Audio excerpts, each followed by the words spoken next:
வணக்கம். பாராளும் பறையர் கழகம். ஆதிப்பறை சிவனின் ஆதிப்பறை சக்தியின் பிள்ளைகளான பறையர் சொந்தங்களுக்கு வணக்கம். உயர் அறிவுக்குடி பறையர்களே, இன்று நம் சொந்தங்கள் பலரும் பறையன் பறைச்சி என்று சொல்வதற்கு பயப்படுகிறார்கள், கூச்சப்படுகிறார்கள்.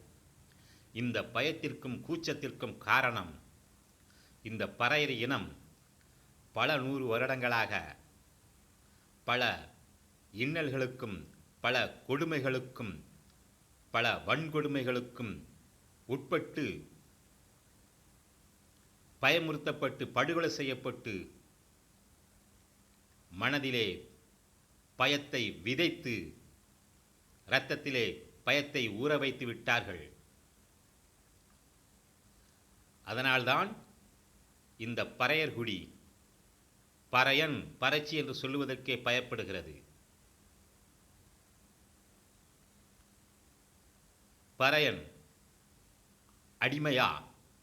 ஒருபோதும் கிடையாது. பறையன் சிவப்பறையன், இறைவன். பறையன் அரசன்.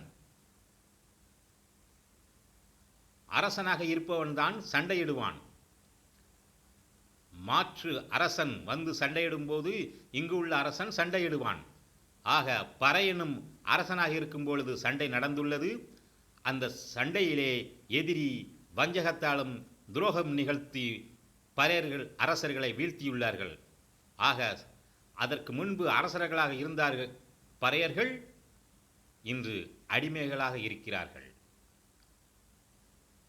தமிழ்நாட்டிலே பூர்வக்குடி பறையர்கள் அடிமைகள் அல்ல, அரசர்கள்.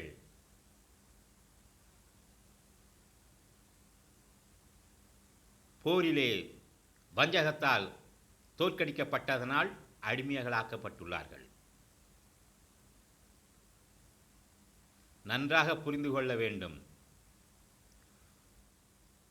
ஒரு குத்துச்சண்டை விளையாட்டோ இல்லை ஹாக்கி விளையாட்டோ கிரிக்கெட் விளையாட்டோ இரு அணிகள் மோதும்போது, இருவர் மோதும்போது யாராகிலும் ஒருவர் ஜெயிப்பார்கள், ஒருவர் தோற்பார்.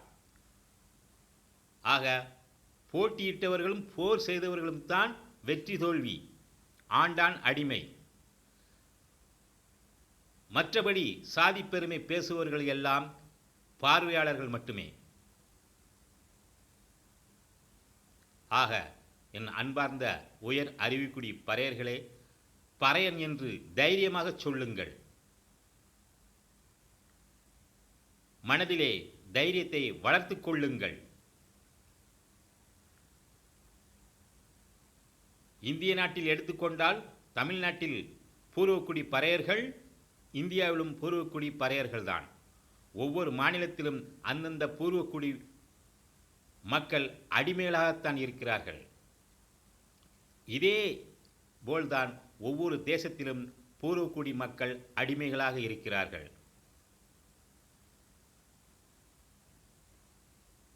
ஆக பல 100 வருடங்களுக்கு முன்பு மிகப்பெரிய சதியை நிகழ்த்தி பூர்வக்குடி மக்களை அடிமைகளாக வைத்துள்ளார்கள். பூர்வக்குடி மக்கள் நன்றாக புரிந்து கொள்ள வேண்டும். நீங்கள் பூர்வக்குடி மக்கள் பறையர்கள் அனைவரும் அரசர்களே. உங்களை நாம் அரசர்கள் எப்படி அடிமையானோம் என்று சிந்திக்க விடாமல் சிந்தனை செய்து விடக்கூடாது என்று பலகட்ட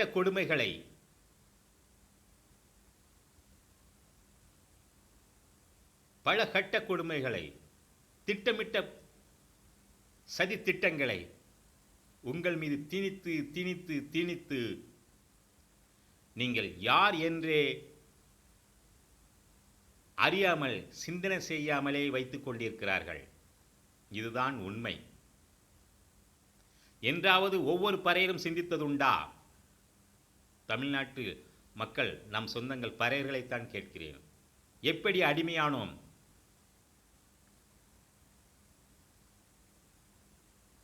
உண்மையை பேச அரிச்சந்திரனையே விலைக்கு வாங்கிய பறையர்கள் பெரும் பணக்கார பறையன் எப்படி அடிமையானான்? உனது செல்வங்கள் எங்கே போனது? உனது பூமி எங்கே போனது? உனது வீரம் எங்கே போனது? உனது அறிவு எங்கே போனது? உயர் அறிவுக்குடி பறையர்களே, உங்கள் அறிவு எங்கே போனது? சிந்தனை செய்யுங்கள். அரசனாக இருந்தவன் இன்று அடிமையாக இருக்கிறான். மீண்டும் அரசாட்சியை கைப்பற்ற வேண்டுமென்றால் என்ன செய்ய வேண்டும்?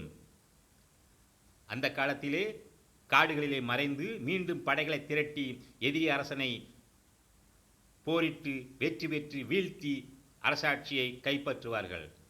அந்த மாதிரி எந்த எதிர்வினையும் ஆகிவிடக்கூடாது என்றுதான் பல நூறு வருடங்களாகவே இந்த பறையர் மக்களை, பூர்வக்குடி மக்களை அடிமைகளாக வைத்திருப்பதற்கு பல திட்டமிட்ட சதி செயல்களை செய்து செய்து செய்து செய்து இன்றும் அடிமைகளாக வைத்திருக்கிறார்கள். அன்று மன்னராட்சி, இன்று மக்களாட்சி. இந்த மக்களாட்சியிலும் ஒருவிரல் புரட்சி என்று ஓட்டெழுத்து இவன் மிகப்பெரிய புரட்சி செய்து பறையன் மீண்டும் ஆட்சிக்கு வந்துவிடக்கூடாது என்றுதான் போதை, தவறான போதை பழக்கங்கள், சாராய போதை, சினிமா போதை, கதாநாயகன் கதாநாயகி போதைகள், ஆயக்கலைகள் 64ஐயும் கற்றுணர்ந்து ஆயக்கலைகள் 64ற்கும் தலைவனாக இருக்கும் சிவப்பறையனின் வம்சாவளி பிள்ளைகளா நாம்? யாரோ ஒருவர் இயக்கி அவர் சொன்னதற்கு இயங்க கைகால்களை ஆட்டும் வாயசைக்கும் இந்த திரைப்பிம்ப நடிகர்களை பார்த்து மயங்கி அவர்களுக்கு கைதட்டி வாழ்க என்று கோஷம் போட்டு அவர்கள் திரைப்படம் வெளியாகும் போது அவர்கள் கட்ட வைத்து பாலாபிஷேகம் செய்து கொண்டிருக்கும் பறையர்களே,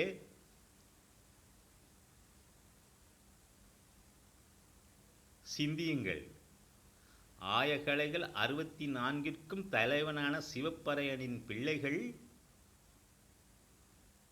இந்த ஒரு சில கலைகளுக்காக உங்கள் மனதை பறிகொடுத்து போஸ்டர் ஒட்டுகிறீர்கள், பாலாபிஷேகம் செய்கிறீர்கள். அவர்கள் கட்சி ஆரம்பித்தால் கட்சி கொடியை பிடித்துக்கொண்டு அவர்கள் பின் ஓடுகிறீர்கள். கூட்ட நெரிசலிலே மரணம் அடைகிறீர்கள். ஏன் பிறந்தோம், ஏன் வளர்ந்தோம் என்று உங்களுக்கும் தெரியவில்லை, பெற்றோர்களுக்கும் புரியவில்லை. நாம் அடிமை இல்லை, நாம் அரசர்கள். மீண்டும் அரசாட்சி அதிகாரம் கைப்பற்ற வேண்டும், நாம் அறிவை உபயோகிக்க வேண்டும் என்று பறையரி சொந்தங்களே சிந்தியுங்கள்.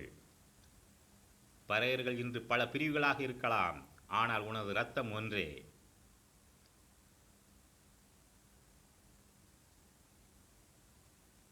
மீண்டும் ஆட்சி அதிகாரம் வந்தால்தான் உன் அறிவுக்கும் வேலை செய்யும். உன் அறிவு வேலை செய்ய வேண்டும் என்றால் முதலில் சிந்தனை செய்யுங்கள். போதை பழக்கத்தை கைவிடுங்கள்.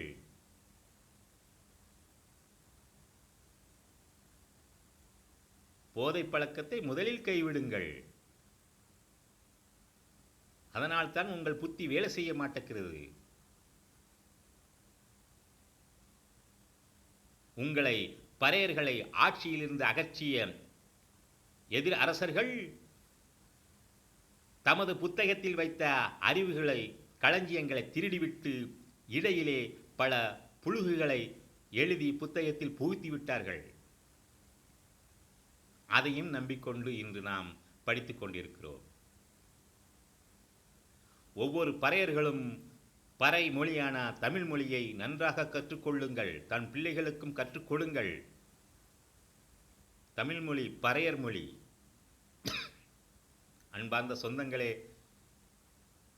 மனதை தைரியப்படுத்துங்கள்.